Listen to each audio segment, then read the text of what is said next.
Hello बच्चों, let's see the question. A particle moves in the xy plane under the influence of a force such that its linear momentum is pt equals a into I cap cos kt minus j cap sin kt, where a and k are constant. The angle between the force and the momentum is, here we have given 4 options. Now to answer this question, first we will discuss here the key concept, and here the key concept will be Newton second law of motion which state कि हमारे पास जो force की value होती है it is rate of change of momentum with respect to the time. Now according to the question हमारे पास यहाँ पे मोमेंटम की वैल्यू दे रखी है और हमें यहाँ पे फोर्स और मोमेंटम के बीच का एंगल पूछा गया है. तो हमें एक बात और ध्यान रखनी पड़ेगी कि जब भी हमें एंगल निकालना होता है उसके लिए हम डॉट प्रोडक्ट का यूज करते हैं. सिंस वी नो दैट कि हमारे पास यहाँ पे दो वेक्टर क्वांटिटी का मल्टीप्लिकेशन अगर एक स्केलर क्वांटिटी आती है तो उनमें यहाँ पे डॉट प्रोडक्ट किया जाता है. It is given as magnitude of A multiplied with magnitude of B into cos theta. तो यहाँ पे हम थीटा की वैल्यू कैलकुलेट करके जो भी गिवन वेक्टर होते हैं उनके बीच का एंगल फाइंड आउट कर सकते हैं. तो सबसे पहले हमारे पास जो वैल्यू दे रखी है मोमेंटम की दे रखी है, हम इसके करस्पॉन्डिंग फोर्स को कैलकुलेट करेंगे. सो यहाँ पे जो मोमेंटम गिवन है it is a into I cap cos K T minus J cap sine K T. तो यहाँ पे अगर सबसे पहले अगर हमें फोर्स को कैलकुलेट करना है उस पर्टिकुलर केस में हम यहाँ पे न्यूटन्स का जो सेकंड लॉ है उसको यूज करेंगे. दैट इज कि हमारे पास यहाँ पे rate of change of momentum with respect to time ये फोर्स के बराबर होता है. तो जो इक्वेशन गिवन है मोमेंटम की in terms of the function of time, इसके रिस्पेक्ट में अगर हम इसको डिफरेंशिएट करें तो we can say F will be given as D P T divided by D T. इस होल वैल्यू को अगर हम डिफरेंशिएट करें तो एक कांस्टेंट है हमारे पास, it will be I cap. तो जो कॉस के टी है इसका जो डिफरेंशिएशन होगा it will B minus of sine K T, और के टी को अगर हम डिफरेंशिएट करेंगे तो हमारे पास अगेन यहाँ पे के आ जाएगा.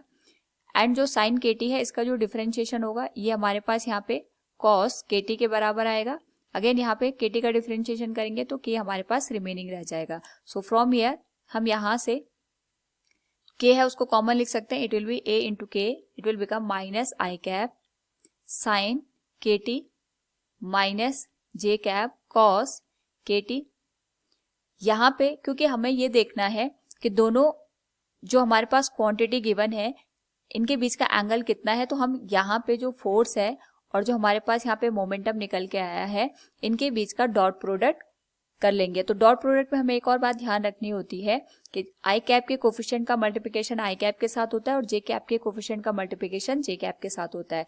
अगर हम यहाँ पे दोनों वैल्यू को पुट कर दें तो इट इज ए इंटू के, और ये हमारे पास आ गया minus I cap sine K T and it is minus J cap cos K T.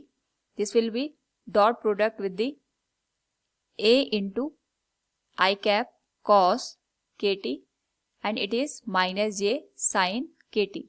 तो यहाँ पे एज वी डिस्कस अर्लियर कि हमारे पास यहाँ पे आई कैप के कोफिशिएंट का मल्टीप्लिकेशन आई कैप के साथ होगा और जे कैप का जे कैप के साथ. तो हम कांस्टेंट का मल्टीप्लिकेशन कर लेंगे. It will be A square into K and it will become minus cos K T into sine K T and this will become minus minus का प्लस हो जाएगा, ये plus cos K T into sine K T. तो क्योंकि ये similar term है तो ये वैल्यू यहाँ पे कैंसिल आउट हो जाएगी. तो यहाँ से हम देख सकते हैं एफ डॉट पी हमारे पास जो निकल के आएगा इसका जो डॉट प्रोडक्ट है वो 0 के बराबर है. And we know that dot product में हम यहाँ पे पहले वेक्टर का मैग्नीट्यूड लेते हैं, दूसरे वेक्टर का मैग्नीट्यूड लेते हैं और साथ में कॉस थीटा का मल्टीप्लाई कर देते हैं.